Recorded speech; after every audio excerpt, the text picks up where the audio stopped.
উলুবেড়িয়ায় vote প্রচারে BJP প্রার্থী অরুণ উদয়পাল চৌধুরী। লোকসভার এই আবহে আজ প্রচারের ময়দানে দেখা গেল উলুবেড়িয়ার বিজেপি প্রার্থীকে। একই সঙ্গে সাধারণ মানুষের উল্লাস উদ্দীপনা ছিল চোখে পড়ার মতো।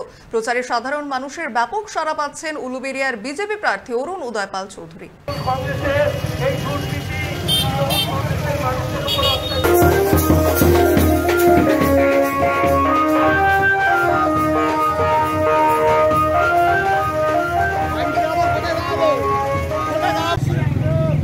দাদা, এবারে লোকসভা নির্বাচনে ভূমিপুত্র বহিরাগত তত্ত্ব কতটা আপনি প্রচারে কাজে লাগাতে পারছেন? দেখুন, আজকে আমি যেখানেই যাচ্ছি সেখানকার আমাদের কর্মী সাধারণ মানুষের মধ্যে ব্যাপক উদ্দীপনা।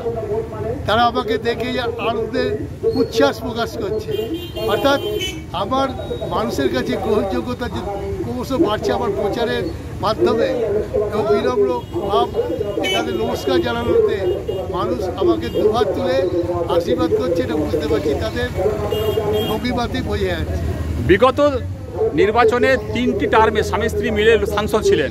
এলাকার উন্নয়নে কি কাজ হয়েছে বলে? দেখুন, আজকে এখানে কোনো উন্নয়ন হয়নি। এখানকার মানুষ পুরোপুরো বঞ্চিত। আজকে দুবারের সাংসদ উনি কোনোদিন দিল্লিতে পার্লামেন্টে 2 মিনিটও এলাকার উন্নয়ন নিয়ে কথা বলেনি।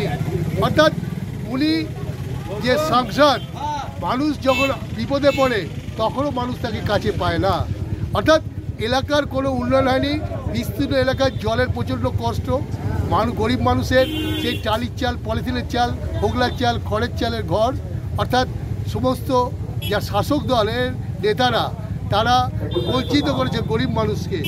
এবং আজকে দেখছেন প্রত্যেকটা ক্ষেত্রে আজকে লুটপাট চলছে। সেটা সাধারণ মানুষ বুঝে গেছে যে এদেরকে উৎখাত না করতে পারলে পশ্চিমবাংলা ক্রমশ শ্মশানেই পরিণত হবে। 7টি বিধানসভার সর্বত্র আপনি চষে বেড়াচ্ছেন।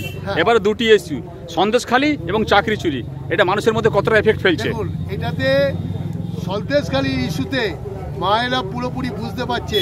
এবং শুধু সন্দেশখালী, উলুবেড়িয়ার লোকসভা কেন্দ্র আছে, মানুষ মানে লজ্জায় আত্মপ্রকাশ করতে পারে না, চক্ষু লজ্জার খাতিরে। আজকে এই চাকরি চুরি, আজকে দেখুন 25,753 আজকে মানুষের চাকরি চলে গেল শুধু মাননীয় মন্ত্রিসভার অনৈতিক কাজের জন্যে। যার আজকে এতে মানুষের মনে ব্যাপক প্রভাব পড়েছে। আজকে পুরো শিক্ষা দপ্তরটাই জেলে রয়েছে। কাজে মানুষ সব বুঝতে পারছে। আর মাননীয় সবসময় অন্যায়ের পক্ষ নেন, তিনি সততার পক্ষ কখনোই নেন না। গত লোকসভায় প্রায় 2 লক্ষ ভোটে পিছিয়ে ছিলেন বিজেপি প্রার্থী। এবারে সেটা কতটা মেকআপ দিতে পারবেন বলে আশাবাদী? আমি একদম 100% নিশ্চিত যে 20 তারিখে জনগণ উলুবেড়িয়া লোকসভা কেন্দ্রে পদ্মফুলের ইভিএমে বোতাম টিপে বসিয়ে দেবে। এবং 4 তারিখে হাওড়া গ্রামীণ জেলায় নতুন ইতিহাস সৃষ্টি হবে এবং আপনার পদ্ম ফুটবে। আমি নিশ্চিত 100%। মানুষ যেভাবে আমাকে সম্বর্ধনা জানাচ্ছে তাতে আমি বুঝতে পারছি মানুষ আমার পক্ষে আছে এবং মোদিজির উন্নয়নের পক্ষে মানুষ সাথ দেওয়ার জন্য তৈরি। এটা মোদিজির ভোট, দেশ গঠনের ভোট।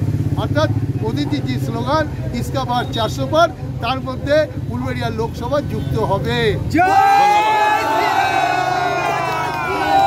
ধন্যবাদ। 24 আওয়ার্সের পক্ষ থেকে আপনাকে নমস্কার।